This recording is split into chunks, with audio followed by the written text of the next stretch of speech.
ALGOL nació como un intento de crear un lenguaje de programación universal, un idioma común cuyos conceptos siguen vivos hoy en C, JavaScript o Python. ALGOL fue el producto del choque entre dos culturas, la europea más teórica y matemática y la estadounidense más práctica y orientada a la máquina.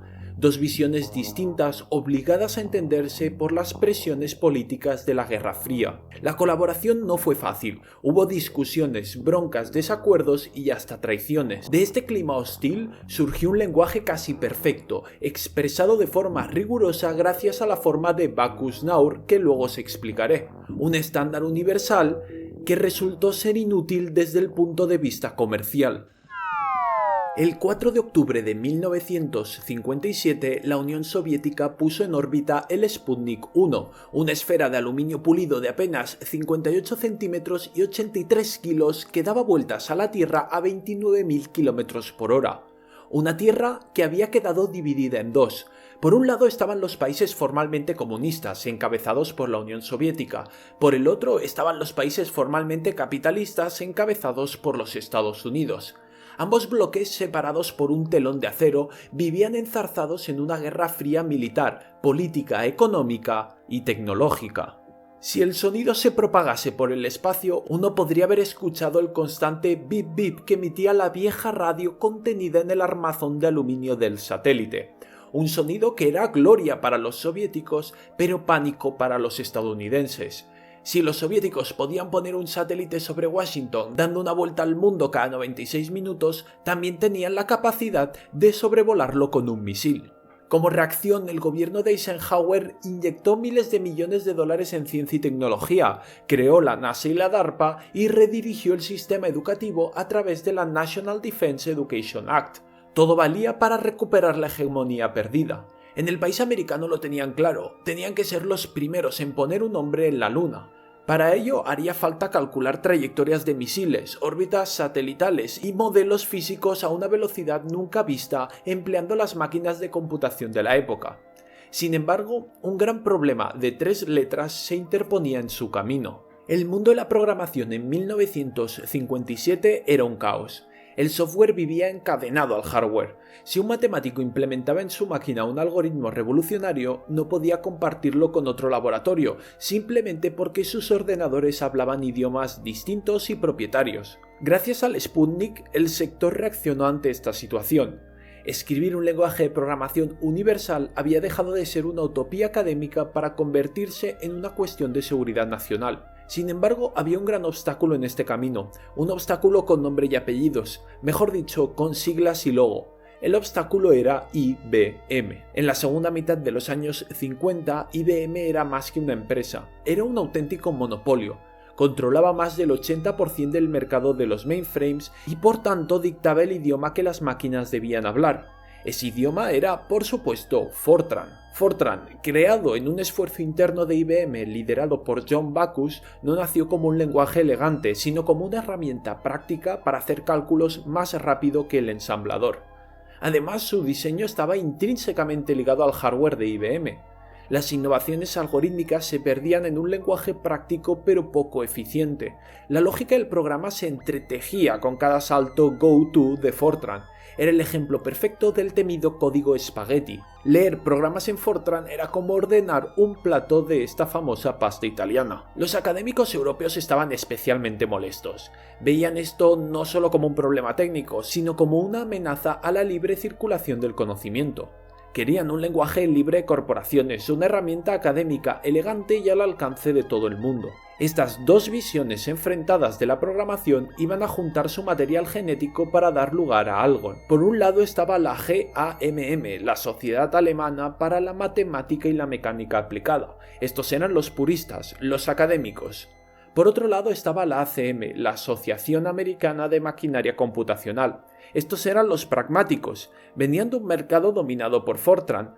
Para ellos, crear un nuevo lenguaje era menos una cruzada ideológica y más un experimento intelectual fascinante. Como dijo Alan Perlis en El lado americano del desarrollo de ALGOL, ellos veían el proyecto como una abstracción bienvenida que podía mejorar la calidad de la ciencia. Querían la teoría, pero sobre todo querían algo que fuera implementable y rápido. Fue la GAMM alemana la que dio el primer paso en 1957, cuando contactó a sus colegas americanos. Los europeos podrían haber creado su propio lenguaje, pero si querían que fuera universal y aceptado globalmente, necesitaban la bendición y el poder de implementación de los estadounidenses. El clima político de la Guerra Fría los convertía en sus aliados naturales. Las dos asociaciones acordaron tener un primer encuentro. El lugar sería Zúrich. El objetivo, crear un lenguaje que detuviera la inercia de IBM y de paso llevase al bloque occidental a la supremacía tecnológica. Para ello, dos formas completamente distintas de ver el mundo y la computación tenían que llegar a un acuerdo. Estas dos visiones enfrentadas iban a dar lugar a una de las batallas más épicas de la historia de la computación teórica. El encuentro de Zúrich tuvo lugar entre 4 programadores americanos y 4 europeos. Permitidme presentar a los principales protagonistas, jugarán un papel importante en esta historia. En el lado americano destacaban John Backus. Este ya era una leyenda, creador del mismísimo Fortran, el lenguaje que Algol venía a destronar. Su presencia garantizaba que el nuevo lenguaje sería, al menos, capaz de competir. Teníamos también a Alan Perlis, futuro primer ganador del premio Turing y testigo clave de esta historia a través del artículo El lado americano del desarrollo de Algol que citaré a menudo. Y por último teníamos a Joseph Wettstein, al que llamaremos el diplomático. Será una pieza clave para el entendimiento entre europeos y americanos, ya veréis por qué. Por su parte, en el lado europeo jugarán un papel importante en esta historia las siguientes personas.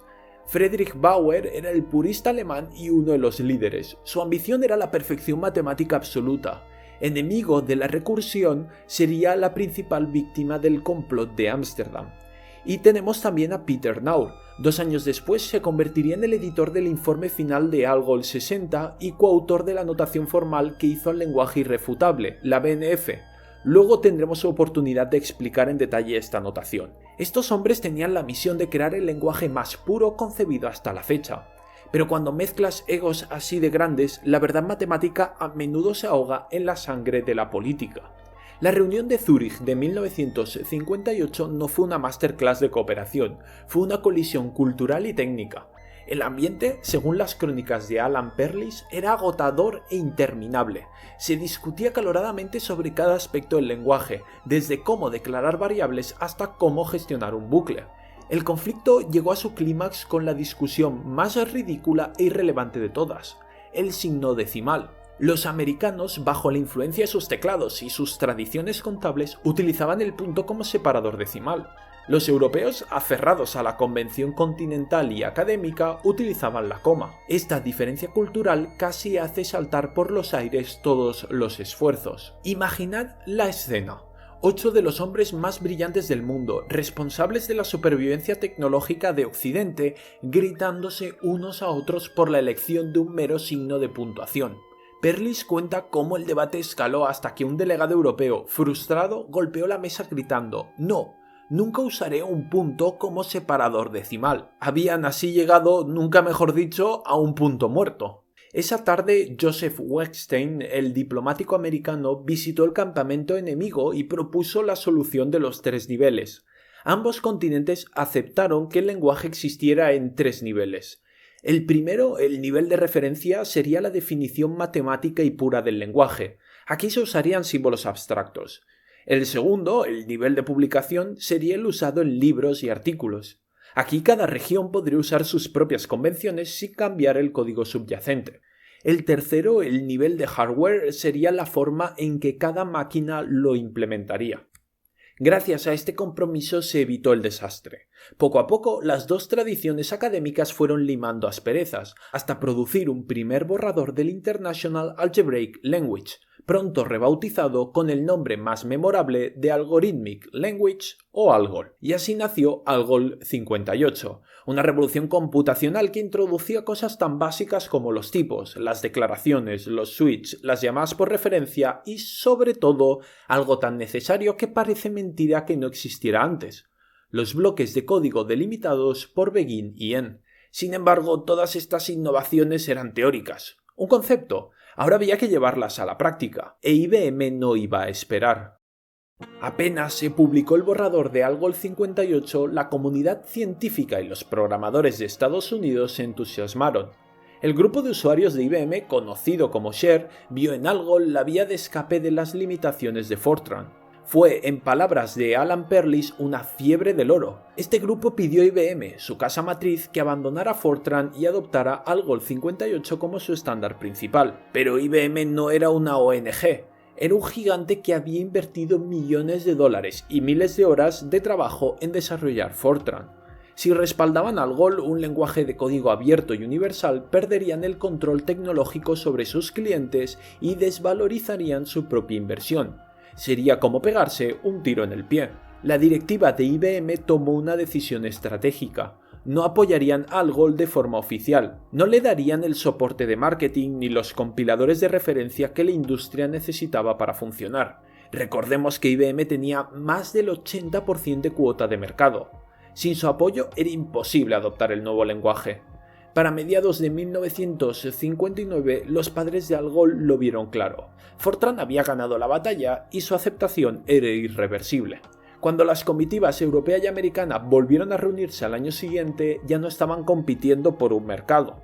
Estaban puliendo un estándar académico, hermoso y brillante, puramente teórico, que ya había sido condenado a la irrelevancia industrial. No imaginaban entonces que también su trabajo teórico acabaría condenado por culpa de uno de los creadores.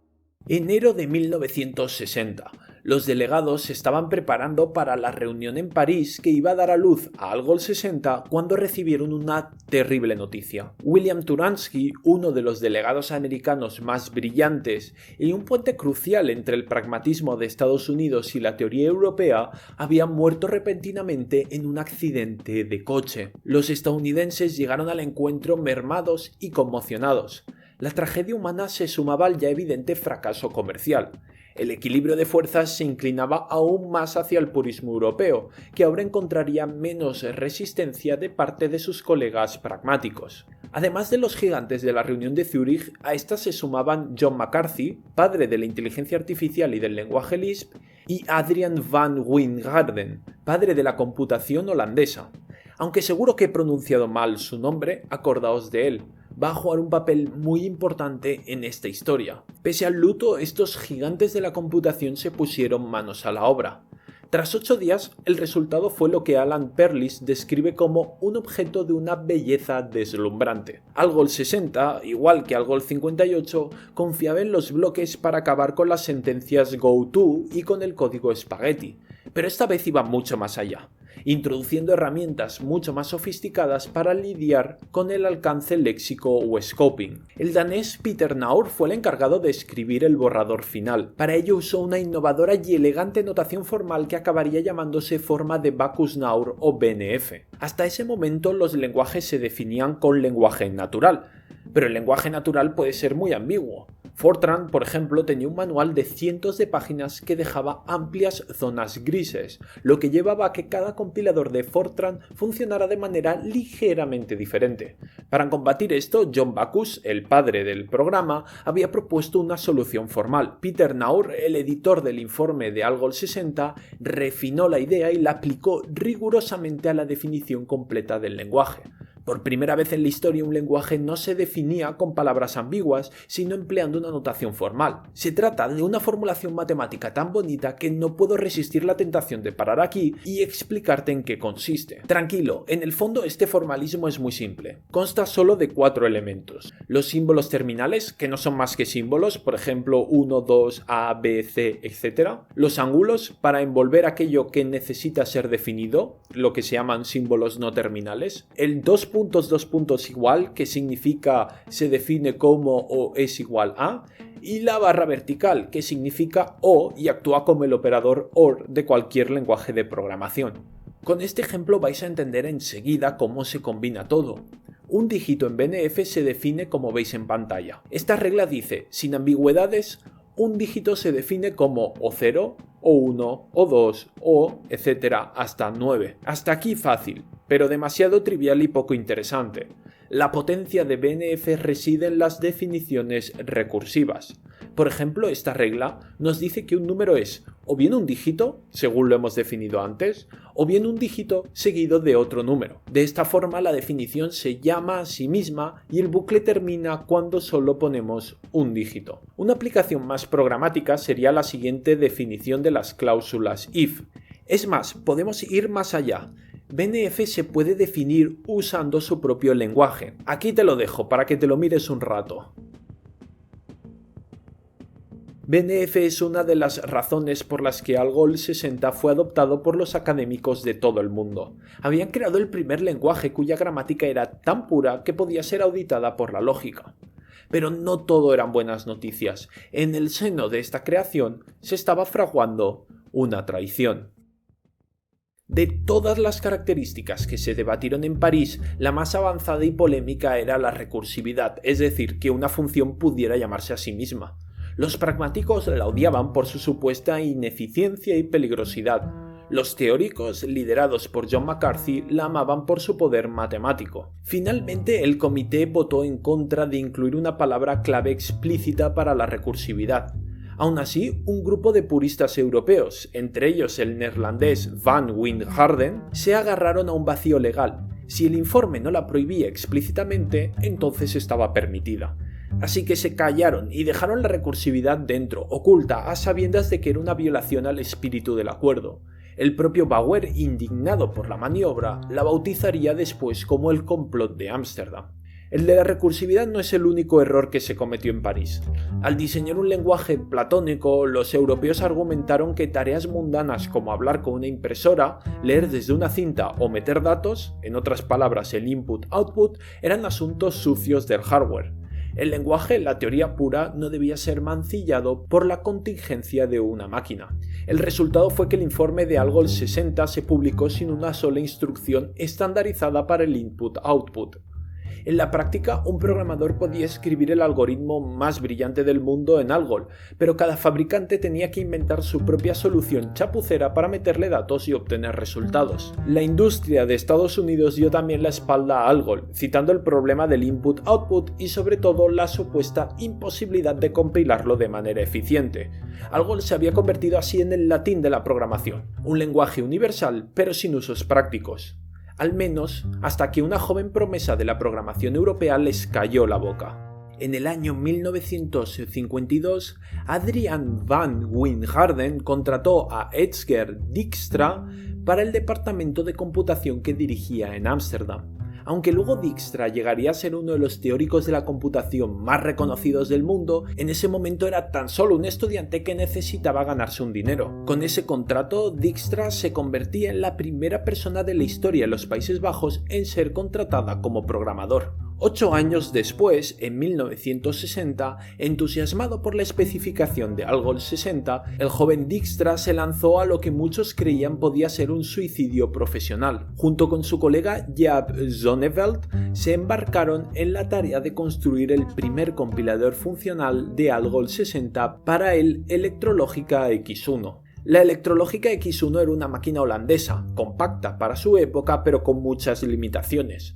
No era un mainframe de IBM, corría con memoria de núcleo magnético y tenía una arquitectura que no estaba diseñada de fábrica para la recursividad.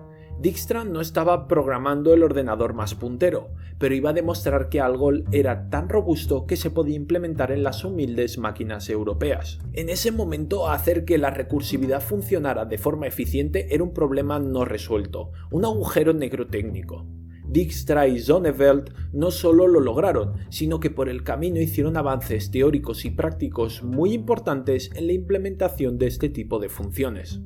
Por si fuera poco, este acto de genialidad venía acompañado también de un acto de rebeldía personal. El jefe del departamento, el ya famoso Van Wijngaarden, aunque era un arquitecto clave de ALGOL, no contribuyó a la implementación del compilador. Aún así, no tenía problema en llevarse crédito por ello. Para dejar claro quiénes eran los autores del milagro, Dijkstra y Zonneveld hicieron un juramento. No se afeitarían hasta que el compilador funcionara. De esta forma, todo el mundo sabría quiénes estaban poniendo las horas de trabajo y las noches sin dormir. Sería un código secreto, un acto de rebeldía contra el director del departamento. En agosto de 1960 el compilador estaba operativo. Sonneveld se afeitó, pero Dijkstra no. Convirtió esa barba incipiente en una insignia. La mantuvo por el resto de su vida, un símbolo visible de su independencia intelectual y de la victoria de la pureza de Algol sobre el escepticismo técnico. Por su parte, Van Wijngaarden, a sabiendas o no, se iba a cobrar este desafío con toda la comunidad. Su arrogancia intelectual estaba a punto de destruir su propia creación. En el mundo académico y científico, Algol 60 era el estándar de oro.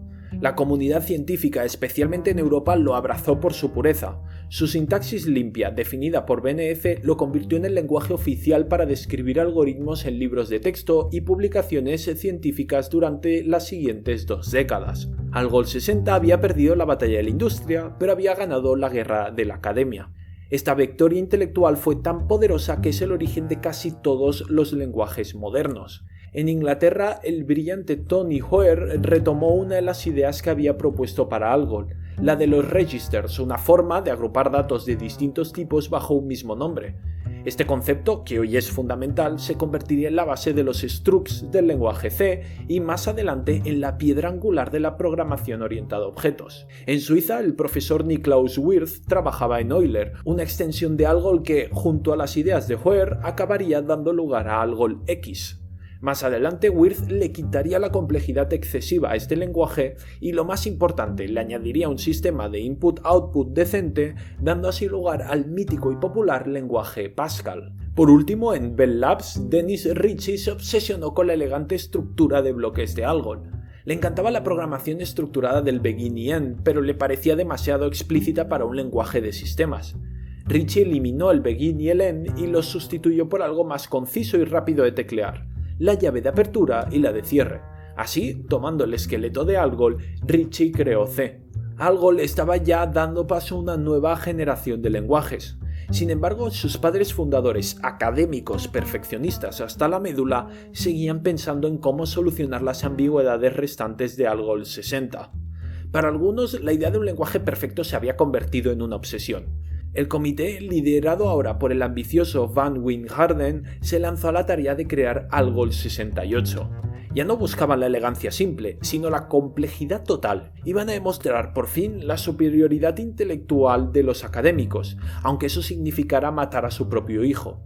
El lenguaje, que se había definido con belleza teórica en 1960, estaba a punto de suicidarse por sobredosis de ambición en 1968. Van Wijngaarden impuso una definición tan densa y abstracta, utilizando unas gramáticas de 2 niveles que solo él y un puñado de personas entendían, que el manual de referencia era literalmente ilegible. El lenguaje estaba sobrecargado de conceptos complejos, superando cualquier necesidad práctica. Había arreglado los agujeros de Algol 60, sí, pero a cambio había hecho que el lenguaje fuera casi imposible de compilar de manera eficiente y totalmente imposible de enseñar a un programador promedio. Las reacciones no se hicieron esperar. Dijkstra y Hoare firmaron un devastador Minority Report contra Algol 68.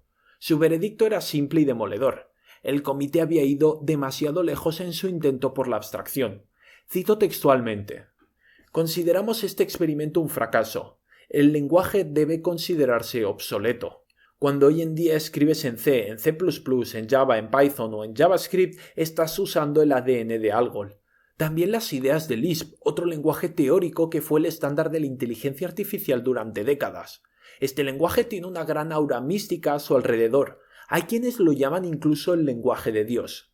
Si quieres saber por qué, entra en el vídeo que aparece en pantalla. Y esto sería todo. A todos los miembros de Patreon y de YouTube, muchas gracias por hacer posible este contenido, y a ti, espectador, muchas gracias por tu tiempo.